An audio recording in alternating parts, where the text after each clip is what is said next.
All right, everybody, welcome to the 7th episode of the ARTizm podcast. It is the greatest podcast in the universe. Today we're joined by amazing Larry. He Hello. makes animations, short films, edits, voice acts, all this shit, makes comics. What is up, Larry? Hey, I'm doing good. How are you?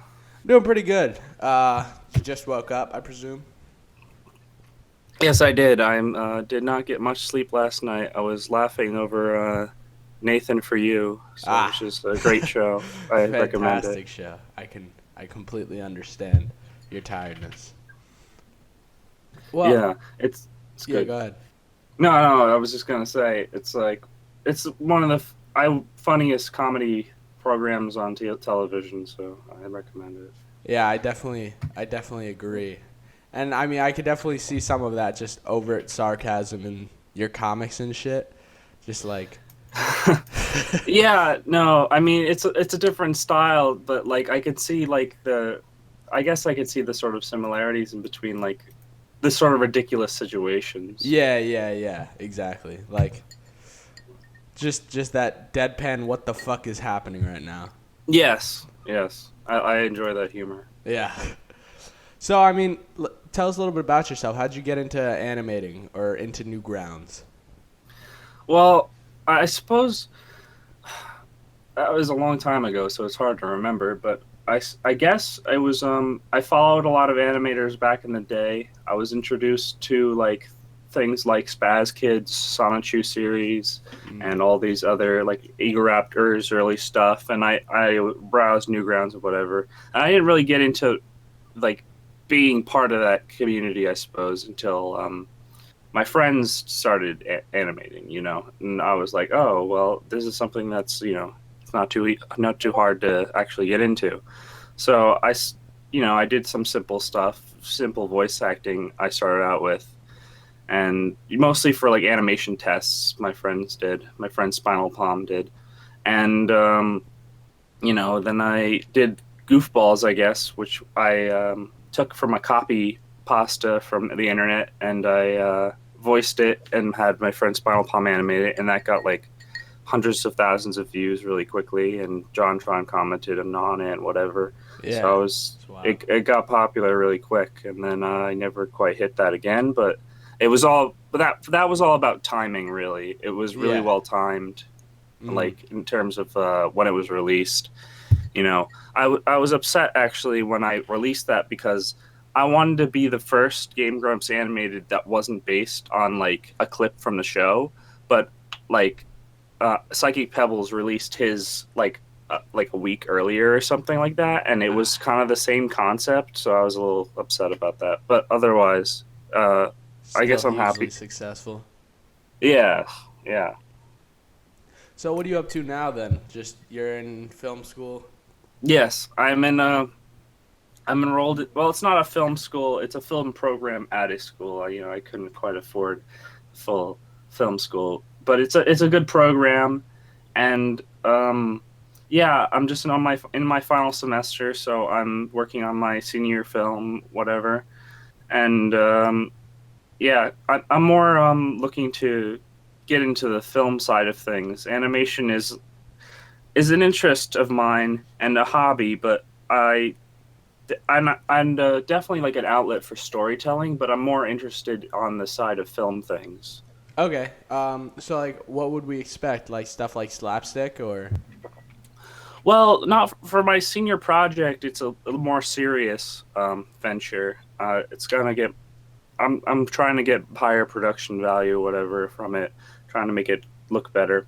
But what I really want to do is write. So screenplays and stuff. So probably the course I'd take is I'd be a production assistant or something along those lines for a Mm, while, and then work my way up the ladder that way. yeah. Through pitch my script around, make connections, the kind of thing you have to do in that industry. Yeah. So like Larry's ultimate goal would just be to write movie scripts, stuff like that. Yes, to if I could, or even a television series. I think that's even more um, desirable. I like movies more than TV, but television is more of a writer's medium. You know, writers are totally in control of television. Movies are more of a director's thing. And with television, like I've had ideas for TV shows in the past, and I still have them sort of in my memory bank. But yeah, speaking of, I've been trying to get this like web animated series off the ground for a while with my friend Reichert, and I'm going to try to get that more concrete during the summer, trying to get that down because it's a good idea, and so if I can get that up and running, that'd be fun. So are you guys just in the writing stage with that now, or what's going on?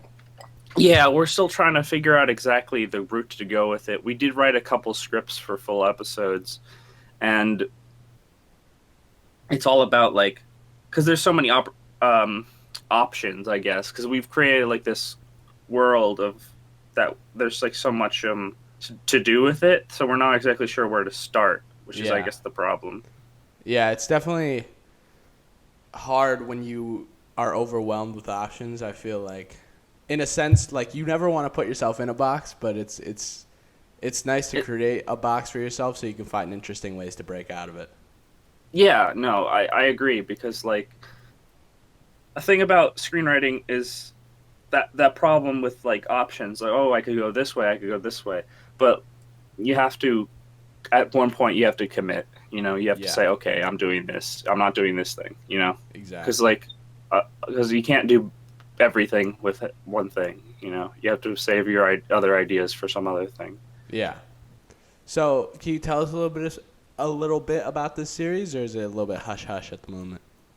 I don't like to talk about things that haven't really gone into any sort of concrete production, but I suppose it's sort of it's influenced by a lot of different things. The original concept was mine, but Reichert fleshed it out and made it really funny, I think. It's sort of like how do I describe it?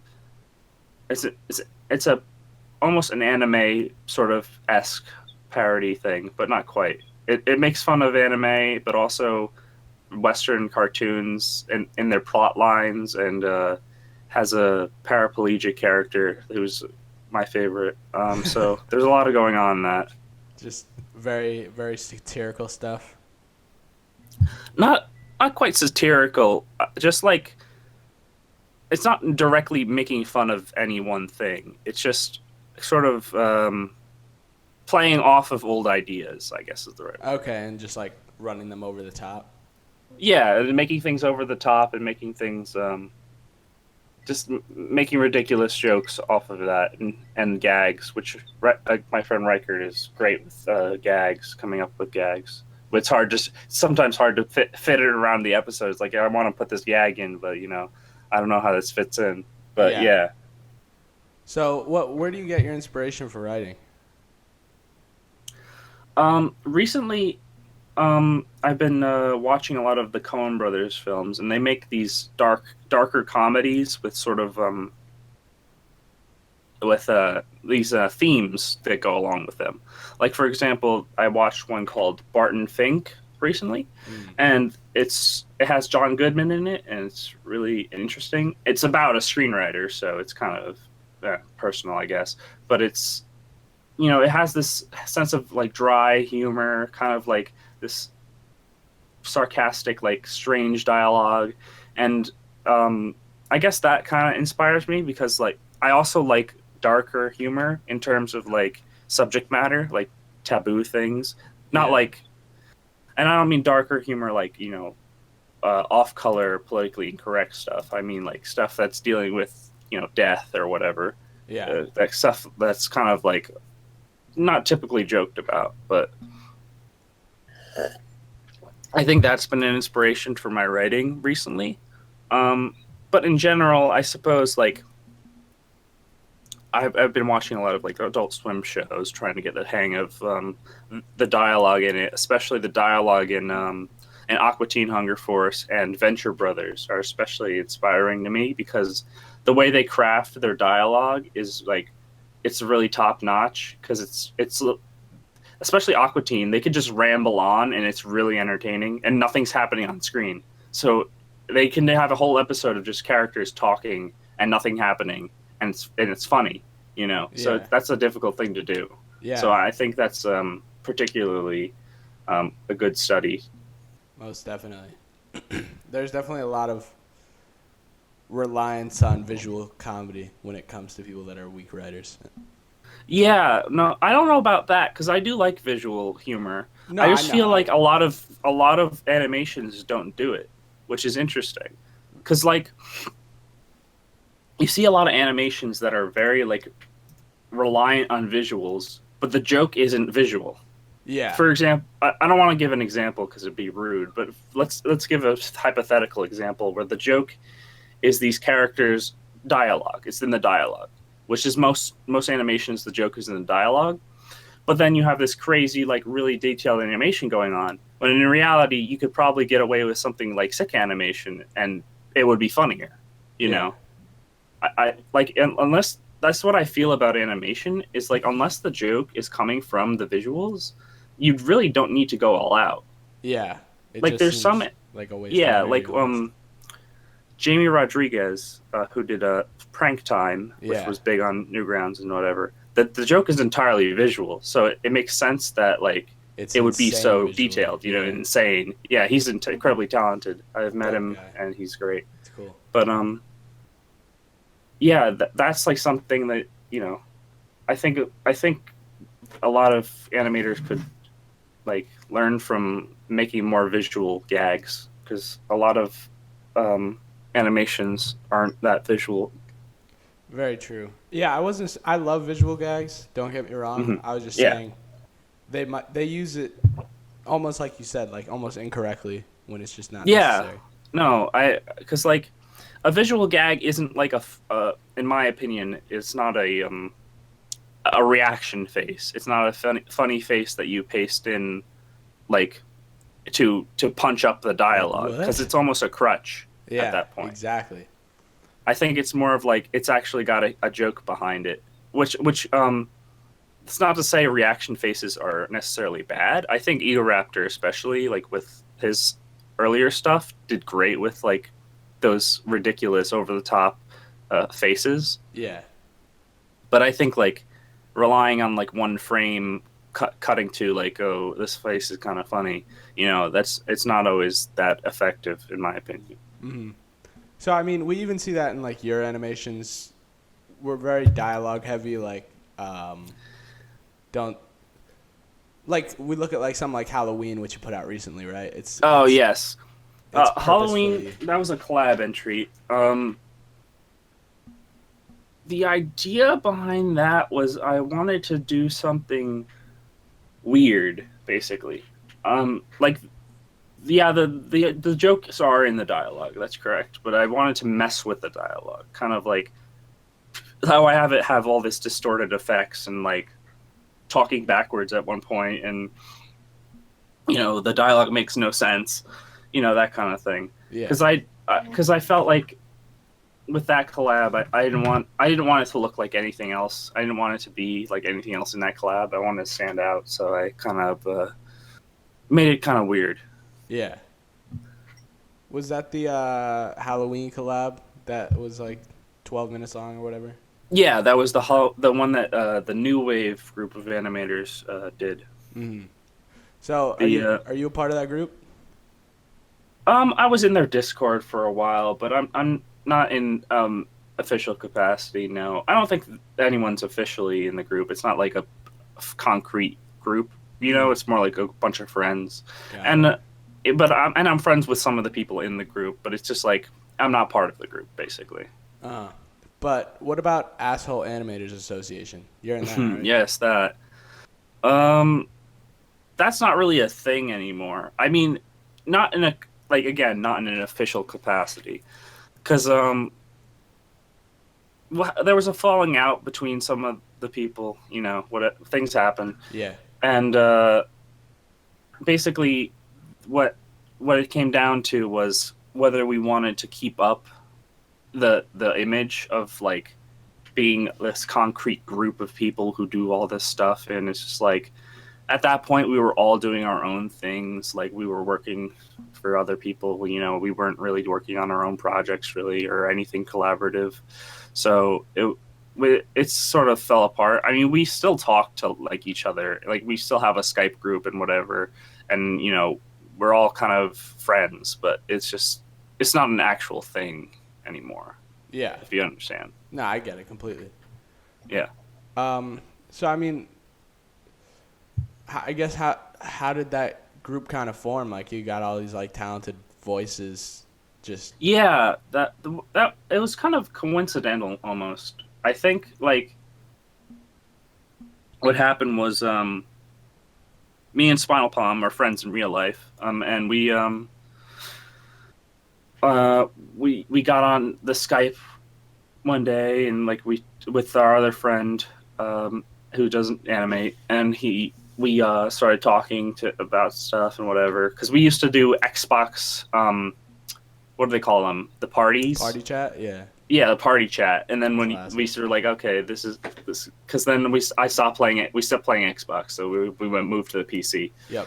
And then it kind of started from there. Then we like started adding people. Like, oh, this guy did this fan animation for this guy. That's fun. Let's add him. You know, let's add to Skype. You know, and then started like growing from there. You know, like we'd message people like if we thought they might be cool to talk to, like Speedo Sausage. We just messaged on Newgrounds like after his like first or second animation. We were like, oh man, you're really cool. Do you want to talk to us on Skype or whatever? And he said yeah and whatever. So it kind of grew from there. Oh, sweet. So it was kind of you and Spinal Palm who got it started? I guess technically, yeah. I mean, it's nothing like. Yeah, I guess technically, because that's kind of how we reached out to other people and like sort of expanded our friend group, which is kind of weird to think now because a lot of my friends I've met online at this point, like a lot of the people I talk to. Yeah. And some of them are from all over the country, whatever. So and it's weird how these things kind of happen, Yeah, just like organically. Mm-hmm. I mean, like we weren't seeking out to find talent or make a group. It was just we wanted to talk to people. Just like, hey, you're cool. Like, yeah, exactly. We live in such like a connected world nowadays. It like blows my mind sometimes. Yeah, it's a little tough too because I worry about like specifically some of my videos, because I trying to get into a professional field, and I have videos like Goofballs where it's a rape joke, Yeah, and I'm always kind of wary about what links I give out because that's why I have a Vimeo with all my like live action stuff to kind of separate it, because. If an employer sees that and they don't like it, there's not much you can do. Yeah. I mean, I'm not going to take it down because I think it's a good video, and as long as people enjoy watching it, I'm going to keep it up. But, if it comes down to it, I might have to. Yeah. It's definitely kind of sad that it's reminiscent of, like, Tyler, the Creator's Bastard, if you know that album. Yeah, I do know that album, yeah. Like, he's gotten trouble and flack for it. He's banned from Australia and England still because of that album. Oh yeah, I forgot about that. Yeah, no, I don't think it should be this way, but it is the way it is. The world. Yeah. Yeah. I think the way the world is going, I feel like soon, hopefully, that won't be a problem. But also, I feel like PC and non-PC are going in such opposite directions. I don't know which will prevail. I believe it's going to keep shifting back and forth because we're having we're shifting back to the right now, and especially in America. And, I feel like we're going to shift back to the left eventually. It's going to shift back and forth. Yeah. We had 8 years of Bush. We had 8 years of Obama. We're going to have 8 years of Trump. That's a guarantee. You think we're going to have 8 years of Trump? I think so, because I don't know any up and coming candidates who could beat him. I mean, You know, we like got 4 years, man. Like Obama came I out know of nowhere. that's true. It is early to tell, but I I don't know. I mean, I hope not. I don't like when because the thing I don't like mainly is like not to get too much into politics, but I believe that there should be like a balance between the right and the left, Mm-hmm. like sort of a moderation, and like the right controls like the Senate or whatever right Yeah, now. The Republicans control the Senate and the Congress or whatever. So I think that and also the presidency. So I think that's the dangerous. Like yeah, and they're if about to in two control the years Supreme when Court. we change the Congress or whatever, like it goes a little to the left, then it'd be okay. I think because then they have a little balance. Yeah, But yeah, but yeah, I don't know. I feel like, Hillary won the popular vote. I feel like a lot of shit has gone down. that's true. Who That's knows how it'll true. go? Well, we'll have to see. Most definitely. But yeah, let's get a little bit into your amazing Larry-ness. Like, My Larryness. how did Amazing Larry come about as a name? Well, it's a reference to a Pee Wee's Big Adventure. It's one of the characters that shows up for 1 second and never again, which I think is hilarious. That's one of my favorite movies of all time. Um, yeah, and yeah, my username has changed throughout my internet, whatever. If Presence. you go to my YouTube, my actual YouTube account is called Goom Bowser, which was like an old username of mine that I just used for everything. And my email I use for like stuff is Goombowser at AOL because it's old as fuck. But yeah, I started out as that. Then I changed it to Negro Please, which was like spelled differently, like knee as in your knee. Ah, And yeah, eventually I realized, oh, maybe it's not such a good idea to have my handle that called that. yeah. And so I changed it to Amazing Larry because it was a reference I liked and it was something I could put around. Yeah. Is it at all descriptive of you? Like, see it once and then never again? What do you mean? I mean, like, why'd you pick the name? Oh, Just 'cause you the liked like it? the Amazing Larry character. Yeah, yeah. Yeah, I know.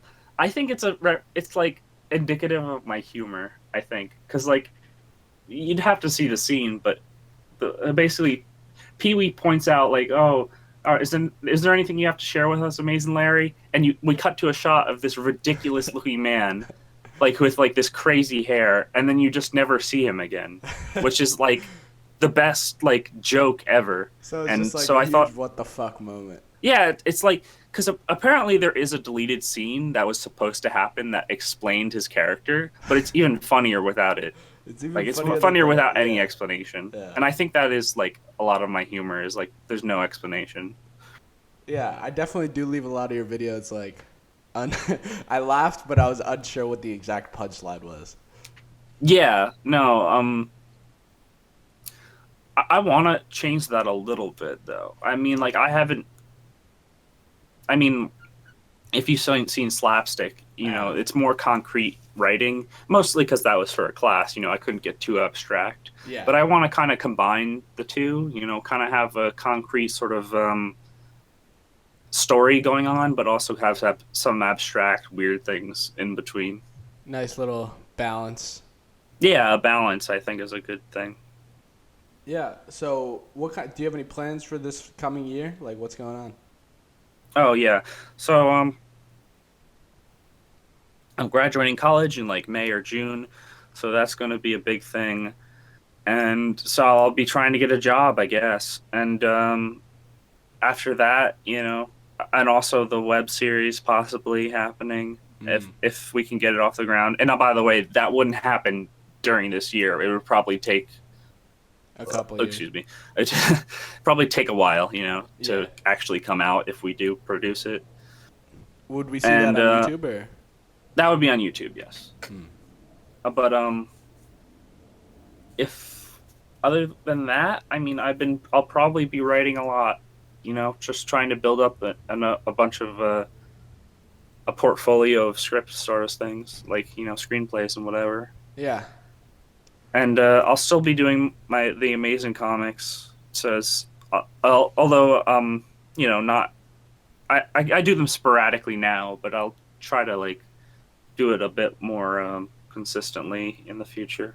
Do you have to sit down and like be like, okay, let's think of a comic, or is it more like It's on an the fly? interesting process because what I usually do is I end up thinking of the first panel first. Like, what do I want the first thing to be? And I kind of draw like a vague mouth first, like a mouth, just a mouth. And then I think, oh, okay, what can this character say? And I kind of build off of that. Sometimes, like, it depends on the comic because sometimes I know the punchline before I start, but a lot of times I don't know the punchline until the last panel Okay. where I think because like I build the first three panels and I'm like, how do I wrap this up? And then I'm like, I got it, you know. Yeah. And some of them obviously don't have much of a punchline. That's kind of the point. But like the ones that do are either planned or I kind of had a epiphany in the middle of drawing it, basically. Yeah. So like, what about the cop pissing character? Like, The cop pissing character. That that's funny because like the idea was um I the first time I did it, I thought the joke was really funny because like the idea was he pulls someone over to piss on their car, which I think was a really funny one-off comic. And then I used him again for like a water fountain joke yeah. because I thought it would be funny to reuse the same character Mm. because my idea for the water fountain comic was always okay. He's gonna be drinking the water, but it turns out it's piss. And then at the end, like I was like wondering, it'd be funny if I just copied and pasted the same exact guy, and so I did. And then he came back in a recent one The where subway. the Yeah. subway one, because the subway one again, that wasn't a joke intended for the cop. Like that was a joke where I just thought like it'd be funny like if because subways are disgusting. So Very I thought true. it would be funny, like if there was someone just openly peeing on one. So like, and then I realized, oh, well, I've got the cop character. He's always peeing, so I used him. Yeah.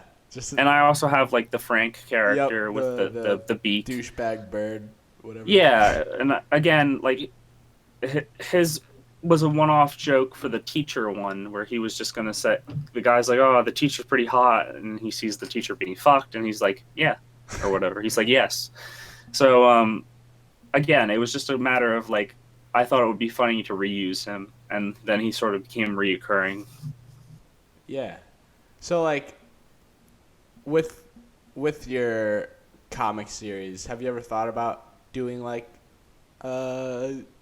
like a cohesive story or something along those lines? I did.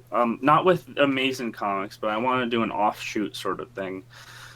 But the problem was like I realized sort of my limitations because I'm not that great an artist, as you can obviously tell, and I realized that I kind of have like ambitious ideas, which is kind of my problem with any project I get into, is that my ideas are really ambitious, Yeah. and if I wanted to do a comic series, I would have wanted to do it right, and I don't have the ability to do that at this moment. Yeah. Like unless like if I got a lot of money, like I would commission one of my friends to do the art, and then I do the story or whatever. Mm. But unless that happens, So it'd it's just not be gonna. collaboration based. Yeah, it would be collaboration based because I wouldn't want to do my own art. Yeah. Basically, it would because the thing is, I had a lot of ideas for animations over the years, but a lot of them have been too ambitious for me to do it by myself. And a lot of people, they're busy. They have their own things they're doing, Yeah. so it's hard to organize a collaboration. 100%.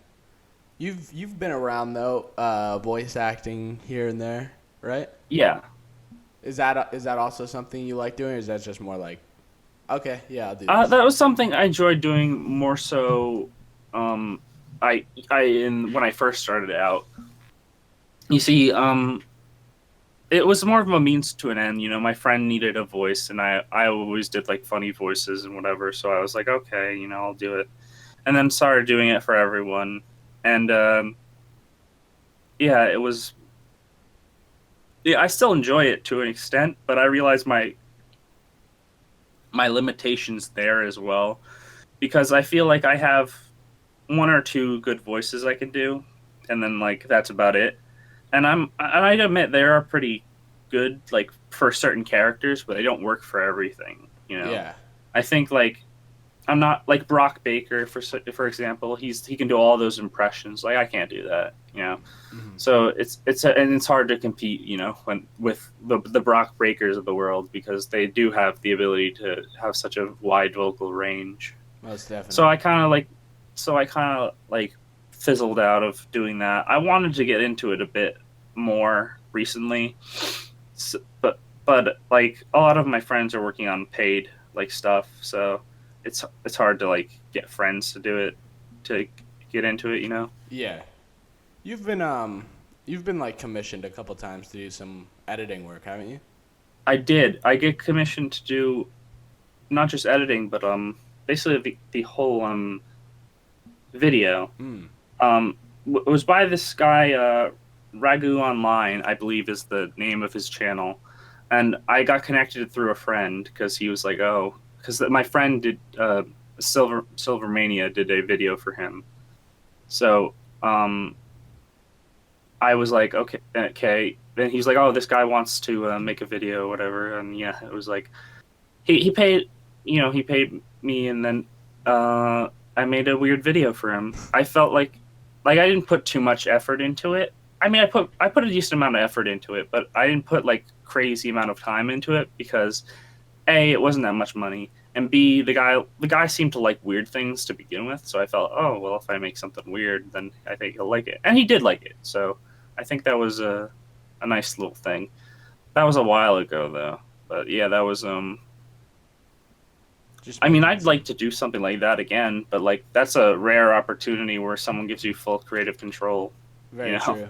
Very true. the only thing like the only stipulation was that it had to have his song in it. You know, Yeah. and I did two of those for him, or Yeah. no, three actually. The one wasn't paid, but I did three. Cool. So yeah, I mean, you just had like some crazy idea that you would like eat a burrito and. Yeah, no, I was trying to fit the song, and Okay. like and so I kind of made it up as I went along. Almost, I had some ideas, but it wasn't totally. And a lot of those were besides Time Machine in the Woods, which my friend uh, Spinal Palm filmed. Like those were all filmed by me, and also starring me, which was difficult. But Yeah. yeah, so Yeah, man. So who would you say like you look up to as creators? it's a good question. I would think like if we're talking about animation wise, I'd say people like Sick Animation, like especially him, because I think he is the funniest of all. I don't know, because like when I watch his cartoons, I think they're hilarious, and then I'm thinking, how does he come up with this stuff? You know, like Yeah. because it follows no like logic, no sense. You know, it makes no like in his recent one with the wheelchair dog where it's just a dog in a wheelchair and he sort of makes off color comments to children and then he wheels out and then he has to touch the doorknob several times because he has like OCD or something. It's like how did he come up with that? So Yeah. I want to get into his creative process pretty much because I think that's fascinating. But I have other animators that I like as well. I can't think of them right now. I mean, besides my friends and whatever. Yeah. Um, I can't like I enjoyed I mean, you feel this free one to go channel. outside of animation as well. Yeah, but well outside of animation, my influences. Recently I've really liked watching Red Letter Media. I think they're really funny and they make interesting commentary on like movies and stuff like that. I think that's something I would like to do as a side thing. You know, like with my Amazing kind of reviews. with my reviews and stuff like that. But yeah, I think that's one of them. Hmm. Yeah, I mean, talking about sick animation's creative process, like, do you have anything specific that you do to kind of get in the zone to write? Yeah, the that's the hard part. The hard part of writing is the first. page, the first starting off, like the blank page effect, you see something like, oh my God, what do I do? That's where the procrastination is. But once you start writing, it's much easier. I think the only thing you could really do to get into it is to sit down and like think, just focus on it and, think about what you're trying to do with it.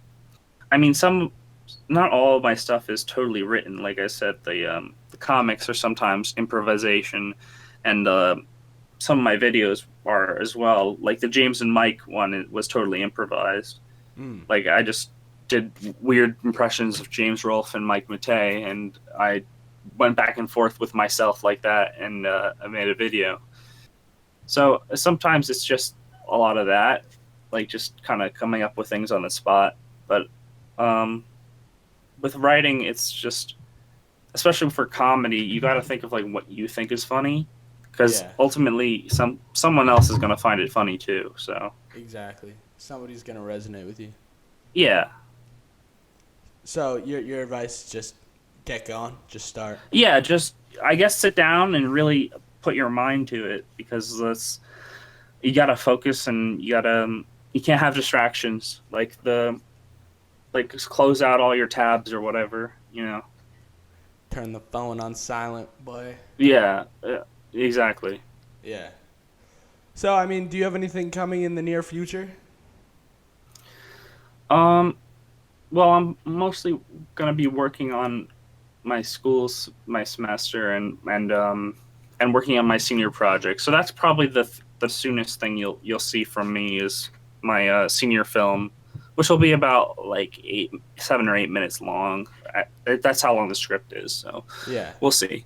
But that's gonna probably come out pretty good. I have some good people helping me with that. And that one's not silent, right?